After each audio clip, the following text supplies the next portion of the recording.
If you're wiping your cabinets down with a wet rag and dish soap, you're not cleaning them. You're just moving the grease around and pushing it deeper into the wood grain. I've walked into hundreds of kitchens where the homeowner swears they clean every week, and the cabinets still feel tacky the second you touch them. That tacky film? That's not dirt sitting on top anymore. That's grease that's already bonded to the finish. Once it gets to that stage, a sponge and some Dawn isn't going to touch it. Here's the part nobody tells you. Grease from cooking isn't like regular dirt. It doesn't just sit on a surface waiting to be wiped away. It's airborne. Every time you fry something, saute something, even just boil pasta with the burner running hot, tiny grease particles get thrown into the air. They float, they land, and the cabinets right above and around your stove catch the worst of it, layer after layer, week after week, until one day you notice your once white cabinets have this dull yellowish tint you can't quite explain. Most people think it's just kitchen grime. It's not grime, it's a chemical bond. Grease is oil-based. Your finish, whether it's painted wood, stained wood, or laminate, has a surface tension that grease loves to stick to. Water alone can't break that bond. That's basic chemistry. Oil and water don't mix, so a wet rag just spreads the film thinner instead of lifting it off. I learned this the hard way, and honestly, I learned it from my grandfather before I even understood the chemistry behind it. He ran a commercial cleaning crew for almost 40 years, restaurants mostly, and he used to say something that stuck with me. You don't clean grease, you dissolve it. At the time, I thought that was just an old-timer saying something clever. Turns out he was exactly right, and it's the whole reason most people fail at this job. So here's what we're doing today. I'm going to walk you through exactly how professional cleaners break down baked-on kitchen grease without damaging your cabinet finish, without leaving streaks, and without you scrubbing until your arm gives out. This works on painted cabinets, stained wood, laminate, even that thermofoil stuff that's impossible to clean without ruining it if you use the wrong product. Stick around, because there's one step almost everyone skips, and it's the one that actually determines whether this job takes you 20 minutes or 2 hours. The problem. Walk into almost any kitchen that's been used for more than a year and run your finger along the cabinet door right next to the stove.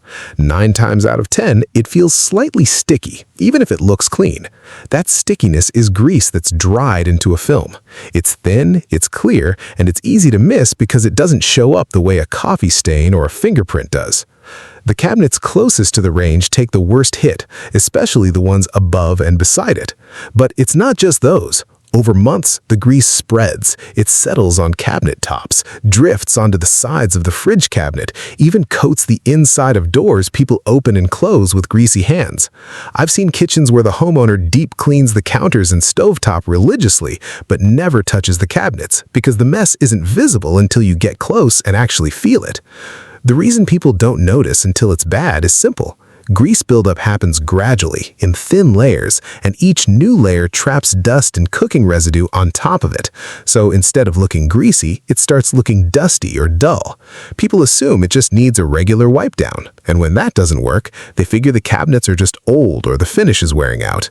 It's usually not the finish. It's 4 or 5 invisible layers of hardened grease sitting on top of it, and once you finally get one clean, you'll see the difference is almost shocking. Why it happens. Cooking oil has a low surface tension and a high boiling point compared to water. When you're frying, searing, or even just working with a hot pan, the oil doesn't just stay in the pan. Heat causes tiny droplets to separate and rise into the air as vapor and microparticles. That's what you're smelling when your whole house smells like last night's dinner.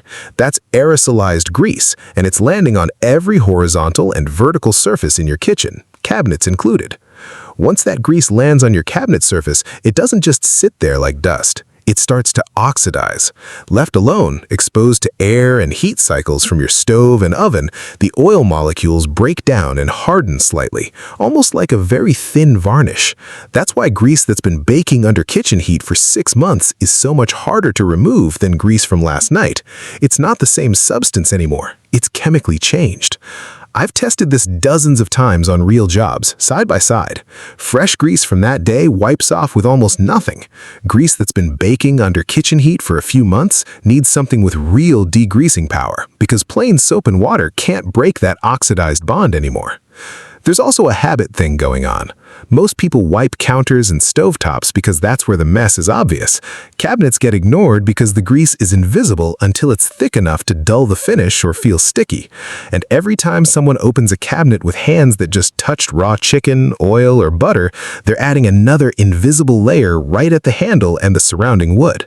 That's why the area around cabinet pulls is almost always the worst spot, worse than most of the door itself. Common mistakes. Mistake 1. Using straight dish soap and water.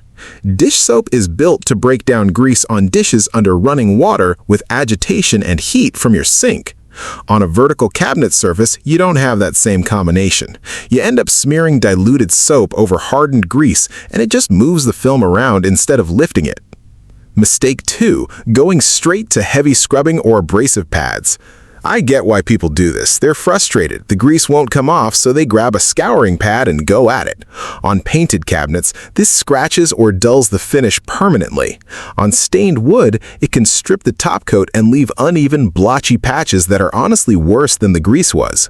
Mistake 3. Spraying degreaser directly onto the cabinet and wiping immediately. Most people don't give the product time to actually break the grease bond. Degreasers need contact time to work, usually a couple minutes minimum. Spray and immediate wipe just skims the surface layer and leaves the rest behind, which is why people think a product doesn't work when really they just didn't let it sit. The solution. Stage 1. Pick the right degreaser for your cabinet type. For painted or laminate cabinets, a mix of warm water and a small amount of dish soap plus a splash of white vinegar works for light buildup. For real baked-on grease, you want something stronger, a degreasing all-purpose cleaner or a simple mix of warm water with a tablespoon of baking soda and a tablespoon of dish soap for a paste. For stained or natural wood, skip vinegar altogether. It can dull the finish over time. Stick with a mild dish soap solution or a wood-safe degreaser. Stage 2. Apply and let it dwell. This is the step almost everyone skips, and it's the one that matters most. Spray or wipe the solution on, then walk away for 2 to 3 minutes. Don't touch it, don't wipe it immediately. That dwell time is what actually breaks the bond between the hardened grease and the finish. Wiping too soon is the #1 reason people think a product isn't strong enough, when really they just didn't let it sit. Stage 3. Agitate with the right tool. After the dwell time, use a soft microfiber cloth or a soft bristle brush, not a scouring pad, and work in small circular motions. For grooves, panel edges, and detail work, an old soft toothbrush is honestly one of the best tools you can use. It gets into corners a cloth can't reach without scratching anything. Stage 4. Wipe clean with a separate damp microfiber cloth. Once the grease is lifted, switch to a clean, damp microfiber cloth to remove the loosened residue and any leftover cleaner. Don't reuse the same dirty cloth from Stage 3. You'll just redeposit grease you just lifted off. Stage 5. Dry and buff. Go over the surface with a dry microfiber towel right after. This step matters more than people think because leftover moisture sitting in cabinet grooves or around hardware can cause water spots or, over time, warping on real wood. Pro tip, and this one I picked up from doing restaurant kitchens, work top to bottom, cabinet by cabinet, not the whole kitchen in one pass with cleaner sprayed everywhere. If you spray a whole wall of cabinets at once, the solution on the first cabinet either dries out before you get to it or sits too long and starts working on the finish itself. One cabinet at a time keeps your dwell time consistent and protects the finish. For cabinets right above the stove with heavy buildup, you may need a second pass. That's normal. Don't fight it with more pressure, just repeat the dwell and wipe process. Trying to force it off in one aggressive scrub is exactly what leads to scratched paint or worn-through stain. That's the method I've used on real jobs for years, and it works whether you've got painted cabinets, stained wood, or laminate. The biggest thing to remember is the dwell time. People rush that step more than any other, and it's the difference between an easy clean and an hour of scrubbing that still doesn't finish the job. If your cabinets have been neglected for a long time, don't expect a miracle on the first pass. Grease that's had years to build up sometimes needs 2 or 3 rounds, and that's fine. You're not doing anything wrong, that's just how bonded grease behaves.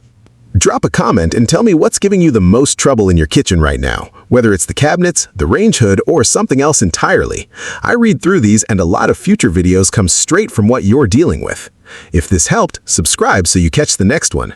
And if you're dealing with a greasy range hood or stove vent along with these cabinets, go watch my video on that next because it's usually the real source of the problem in the first place, and cleaning one without the other means you'll be back here again in a few months.